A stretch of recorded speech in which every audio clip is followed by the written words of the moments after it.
آج شرک whole cell کے حساب سے ہو رہا ہے کہ نہیں ہو رہا؟ نعت میں پتہ ہی نہیں چلتا کہ یہ اللہ کی حمد و ثنا ہو رہی ہے، یہ نبی کی تعریف ہو رہی ہے. کوئی فرق ہی نہیں چھوڑا اللہ اس کے رسول میں. عالم الغیب بھی بنا دیا، مشکل کشا بھی بنا دیا، حاجت روا بھی بنا دیا. ایاک نعبد و ایاک نستعین، اے اللہ ہم تیری ہی عبادت کرتے ہیں اور صرف تجھ سے مدد طلب کرتے ہیں.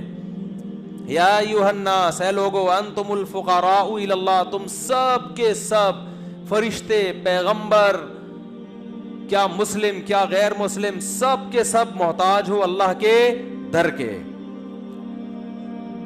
کہتے ہیں اللہ اور بندہ کا فاصلہ بہت ہے، تو مانگنے کے لیے درمیان میں کیا ہونا چاہیے؟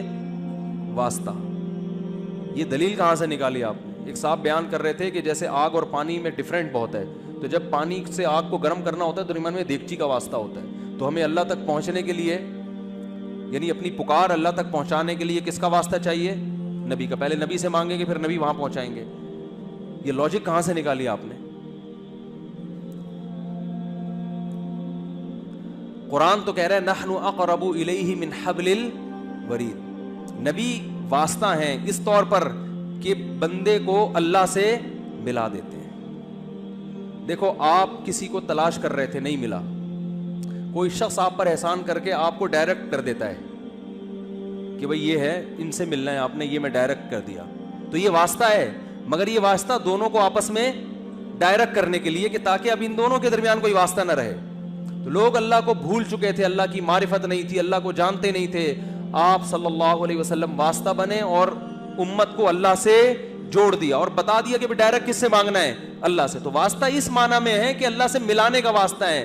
جب ملا دیا تو پھر اگر آپ کہتے ہیں درمیان میں بھی واسطہ چاہیے تو پھر نبی کا جو مشن تھا وہ معاذ اللہ وہ غلط ہو جائے گا. مشن تو تھا ہی ملانا. قرآن کی آیت ہے وَأَنَّ الْمَسَاجِدَ لِلَّهِ فَلَا تَدْعُوا مَعَ اللَّهِ أَحَدًا. سجدہ گاہیں یعنی مسجدیں صرف اللہ کی ہیں، اللہ کے ساتھ کسی کو مسجدوں میں مت پکارو. اور مسجدوں ہی میں لکھا ہوتا ہے پکار کے ساتھ اللہ کے علاوہ کا نام. کسی نے کچھ لکھا، کسی نے یا علی مدد لکھا، کسی نے یا رسول اللہ مدد لکھا، مختلف. اور آیت درمیان میں لکھی ہوتی ہے کہ مسجدیں اللہ کے لیے، اللہ کے ساتھ کسی کو مت پکارو. یہ کیا ہو رہا ہے بھائی؟ سعودی عرب کی کسی مسجد میں دیکھا آپ نے اس طرح کے نعرے؟ عرب کنٹریز میں دیکھا؟ ملیشیا میں دیکھا؟ کہیں بھی دنیا میں نہیں ہے. تو میرے بھائی اپنے ایمان کو مضبوط کرو. توحید کے معاملے میں اسلام بہت حساس ہے، بہت حساس ہے. مشرک کی مغفرت نہیں ہوگی. جو اللہ اس کے رسول کا فرق ہے اس کو باقی رکھو. عیسائیوں کی طرح غلو مت کرو کہ انہوں نے عیسیٰ علیہ السلام کو اللہ کا بیٹا بنا دیا. آپ ابھی تک کسی بحث میں الجھے ہوئے کہ نور تھے، بشر تھے. بھائی آپ صلی اللہ علیہ وسلم بشر تھے، انسان تھے، ہدایت کا نور تھے، انسان تھے. آپ کے والد عبداللہ، آپ کی والدہ آمنہ، آپ کی اولادیں سید آج تک ہیں. یہ سارے انسان ہیں یا نہیں ہیں؟ آدم علیہ السلام کو اللہ نے مٹی سے بنایا اور آدم علیہ السلام کی اولاد میں کس کو پیدا کیا؟ محمد صلی اللہ علیہ وسلم کو. تو سارے مٹی انسان ہیں. ہاں ہدایت کا نور ہے. قرآن بھی ہدایت کا نور، علماء بھی ہدایت کے چراغ، نبی بھی ہدایت کا نور ہیں.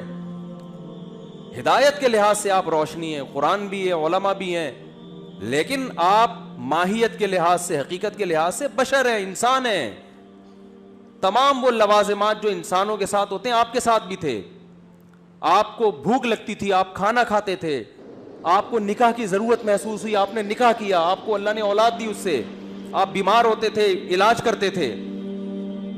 مشرکین کہتے تھے کہ مالی ھذا الرسول یاکل الطعام ویمشی فی الاسواق. یہ کیسا پیغمبر ہے جو کھانا بھی کھاتا ہے اور بازاروں میں خریداری بھی کرتا ہے.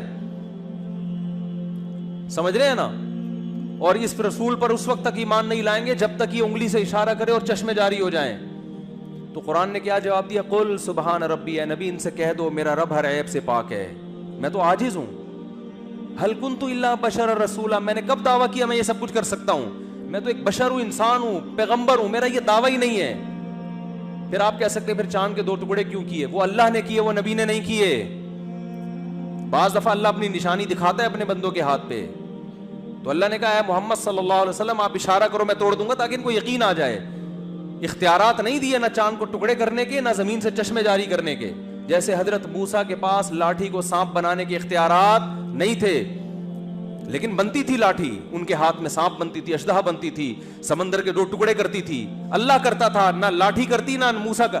اگر موسیٰ کو، حضرت موسیٰ علیہ السلام کو یہ اختیار ہوتا کہ وہ لاٹھی سے سمندر کے 2 حصے کر دیں تو پھر حضرت موسیٰ سمندر اور دریا کے کنارے کھڑے ہو کر پریشان نہ ہوتے اور بنی اسرائیل پریشان نہ ہوتے. اے یا موسیٰ انا لمدرکون، پیچھے فرعون مارے گئے. وہ کہتے ہیں موسیٰ آپ کے پاس تو لاٹھی، آپ تو جب چاہے جو چاہے کر لیتے ہیں، کچھ کر لیں. کہنا یار یہ لاٹھی کو تو سانپ بنتے دیکھا، وہ تو کچھ دیکھا نہیں، پتہ نہیں یہ سانپ کیا کرے گا یہاں پہ. اور حضرت موسیٰ بھی پریشان، لیکن کیا فرماتے ہیں؟ ان معی ربی، میرے ساتھ میرا رب ہے، کچھ نہ کچھ کرے گا وہ. تو لاٹھی کو سے سمندر کو ٹکڑے کرنے کا اختیار ہوتا تو یوں کر دیتے اسی وقت، اللہ سے تھوڑی پوچھتے. اللہ نے فرمایا ہے موسیٰ اس دریا پہ اس لاٹھی کو مار، بس پھر دیکھ کیا ہوتا ہے. لاٹھی کو سانپ بنانے کا بھی حضرت موسیٰ کو اختیار نہیں تھا. تھوڑا سا ٹھہر جائیں، چھٹی کا دن ہے نا آج، 2-4 ذرا گریوی بھی تو دیکھو، ہر جگہ گریوی چل رہی ہے یار، گریوی چل رہی، فری میں چلتی ہے گریوی. پھر پکڑائی میں نہیں، آواز کافی رش ہے تو پکڑائی میں نہیں آؤ گے آپ لوگ.